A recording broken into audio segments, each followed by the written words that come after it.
Wisdom is not just about seeing the bigger picture, It's about understanding what builds it. Because we often glorify the idea of seeing the bigger picture as a sign of emotional maturity or strategic thinking.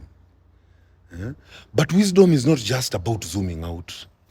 It's about not overlooking the things that hold the bigger picture together. You know, anyone can admire a painting from afar, but wisdom comes from studying the brush strokes, because the masterpiece is never just the vision. It's the thousands of decisions, the intentions, and the details that make it real.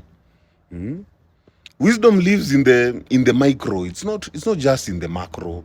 You know, it's noticing a shift in tone during a conversation, a recurring pattern in how you sabotage yourself, the way someone shows love, not just how they say it, the small cracks in your boundaries that eventually create chaos, the quiet tension before a conflict that was sudden, to everyone else.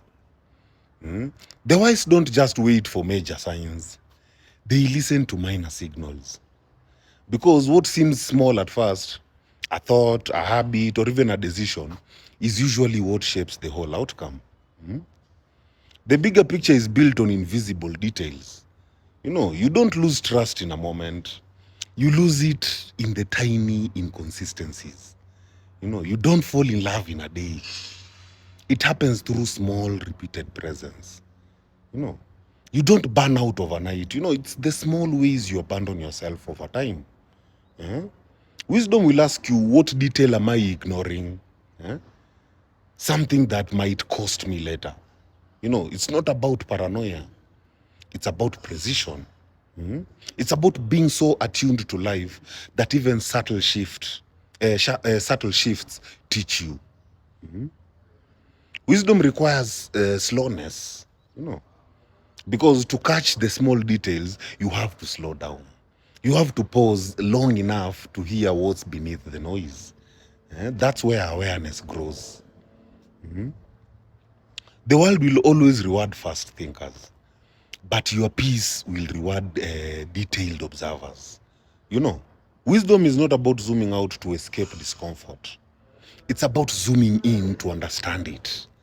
Because it's not enough to see where you're going. You have to know what's carrying you there.